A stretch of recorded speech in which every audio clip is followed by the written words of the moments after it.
So the 5 runners walking forward to the 3 mile half furlong start, and they're off. They race over 3 miles and a half a furlong in the Grade 1 Ladbrokes Long Walk Hurdle, and they'll be crossing 12 flights of hurdles. Champ, and on the outside, Not So Sleepy, are the first duo. Paisley Park jumps off at the back of the field of 5 as they cross over the first flight. And they started this race, the winners of exactly 50 races between them. On towards flight number 2, Not So Sleepy on the outside of Champ. Champ just emerges with the lead over that flight. The mare Miranda jumped in third, slightly wide. Then towards the inside is Goshen, and Paisley Park is the back marker as they now go around the turn at the far end of the course and on now towards the back straight. And another 2 flights taken in the back, which will be flights 3 and 4. Jonjo O'Neill Jr. and Champ lead the way, but by only a neck. To the outside, Not So Sleepy and Jonathan Burke. Just about a length and a half away is Miranda in the hands of Harry Cobden in third. A couple of lengths back to Goshen on the inside, Jamie Moore, and then Paisley Park and Aidan Coleman. And now they are about to attack flight number 3. Champ on the inside of Not So Sleepy as they come towards this third flight. All safely over. Paisley Park at the back of the field just reached for that. Champ was very quick over it and scampered away to a lead of a length, but Not So Sleepy on the flat closes up once again as they approach flight number 4.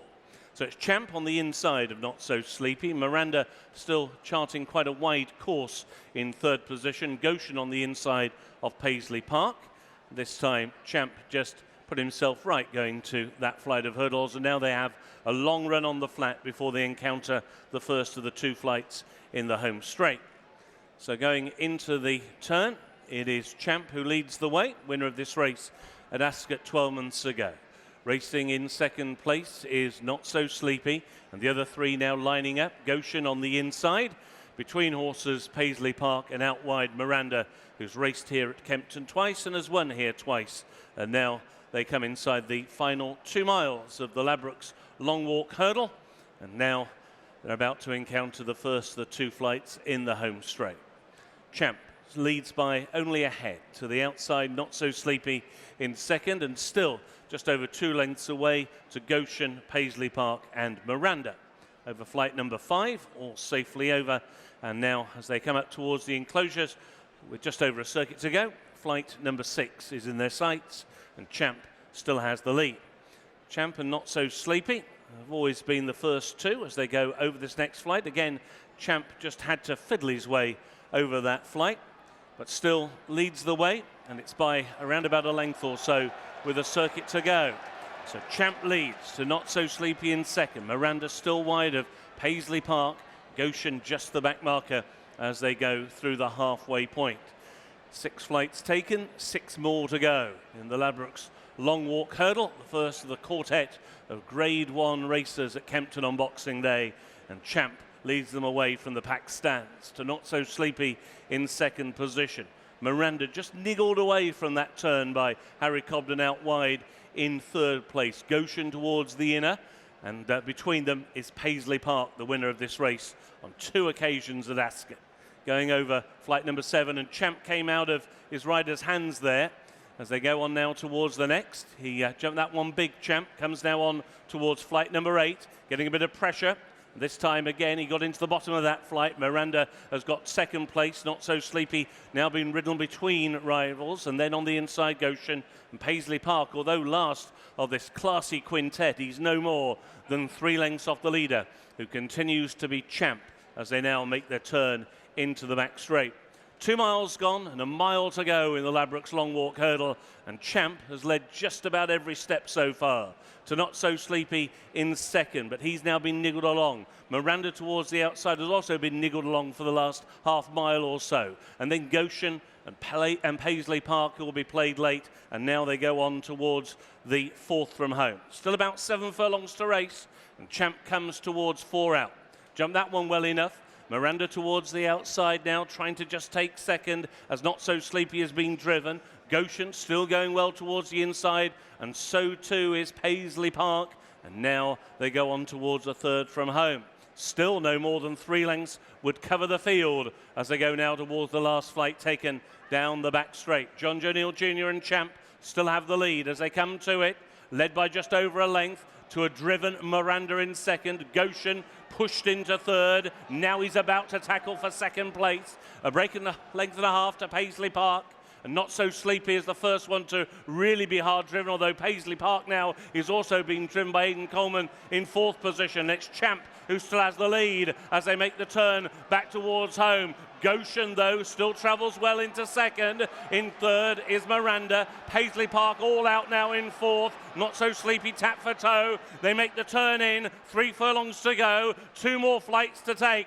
Champ has got the lead, but for the first time, he's ridden along by Jonjo O'Neill Jr. The lead is a length and a half over Goshen and Jamie Moore in second. Paisley Park is rallying to the cause, and he's staying on for Aidan Coleman. So they're racing down towards the final 2 flights. Champ at 2 out, led by only a length to Goshen towards the near side in second. Only 2 lengths away is Paisley Park, and he's still continuing to stay on. Here's the crowd. It's Champ who has got the lead. Paisley Park now has come through on the inside. Paisley Park leads in the final flight. Paisley Park has gone on to Champ in second, wandering towards the near side rail. Goshen is held, and it's Paisley Park. This sprightly 10-year-old is going to win his 3rd long walk. Paisley Park, a brilliant performance by Paisley Park and Aidan Coleman to beat Goshen and Champ, and they were a mile clear of the other 2. Barry Fenton is with me, and he's quite taken aback by this. Obviously, assistant trainer to Emma Lavelle and rides the horse each and every day. He means a huge amount to you. Oh, sure, he means everything to us. You know, he's been our flag bearer now for many a year, and he just keeps turning up, you know. And this year, like, we were thinking, Jesus, St. Emma, he feels every bit as good as he has, you know, if not even a bit better than he was last year. You know, last year, for whatever reason, everything was a bit hard work, you know, training at home, you know, but this year he just seems bright and happy and enjoying himself, and, you know, I don't know, it's just one of those horses that, you know, I spoke to Aidan beforehand, and I walked the track and I thought, oh, it's lovely ground, proper ground for good horses. Then Aidan rode in the first, and he came to me and he says, Barry's tacky ground, he says, Holden, which is probably his least favourite ground. And I just said to him, sure, look, it's Paisley Park, Aidan, you don't know what's going to happen. You know, he seems well in himself, and hopefully he'll do it first. And, you know, I just couldn't believe it. But to be fair, I was happy going to the 3rd last. It was just when we landed over the back of the 3rd last, and all of a sudden we're under the pump, and we're under the pump proper, you know. And but then, bit by bit, you see him starting to come, and probably the dead ground helped us in that sense around here, because the others started to come back to him, and I think once he gets a feel that they're coming back at him, he keeps at it then. I think that's why he's such an extraordinary horse, because you can have him going to 2 out, and we know him. You know him. You know him better than anyone. Yeah. But you still think maybe that's too much, and then he ends up going away easily. Yeah, and I think, you know, as much as the dead ground, as we say, he's a real good moving horse. That's what I'll say to you. And I promise you, you know, we could work him over 5 furlongs at home with a 2-miler, and he'll work with a 2-miler. You know, he's not a slow horse. And he probably proved that at Newbury the last day, you know, on ground where they thought it was going to be too quick. But he travelled, he never really hit a flat spot the last day. I think on this tacky ground, what they say, he hits that flat spot. I think it just takes him time to get going on the ground, because, as I say, he is a very good moving horse and a well-balanced horse. But when that ground is a bit puddeny, it just takes him time to get into gear. And then when he hits the gear, he'll keep rolling away home, you know, whereas, as I say, on the better ground, he can quicken a bit easier. I think he's a credit to you and Emma as well, given what he's been through, the arrhythmia, the quirks at the start last year, now a rising 11-year-old, to get back in the Grade 1 winners enclosure. Listen, he's a credit to himself. He's just one of those horses. He pulls through everything, you know, like, and we've nearly lost him a couple of times, and he's a fighter, and he pulls through, and, you know, he's a poker player. You know, I'd hate to play poker with him, because you would not know what he's got up his sleeve, you know, and that's the way he trains at home even, you know. You have to take him to the grass, and we take him up the downs at home, and the next thing, then he shows you whether he's well or not, you know, whereas the everyday stuff he just takes with a pinch of salt. But incredible horse, you know, soundness and toughness. I've never had anything to do with the likes of him before, anyway. Have you spoken to Emma? I have. And? Yeah, I won't say what she said, but she was happy anyway. And funny enough, I was talking to Andrew on the phone. He just landed in Australia. Gutted for Andrew because, you know, it was to be at Ascot and then, but look, at least the race was on. But I was giving him the commentary all the way through, and I won't say what he said in the end, but he was happy anyway. Very happy. Delighted for all of you, Barry. Well done. Thanks very much. Cheers. Thank you.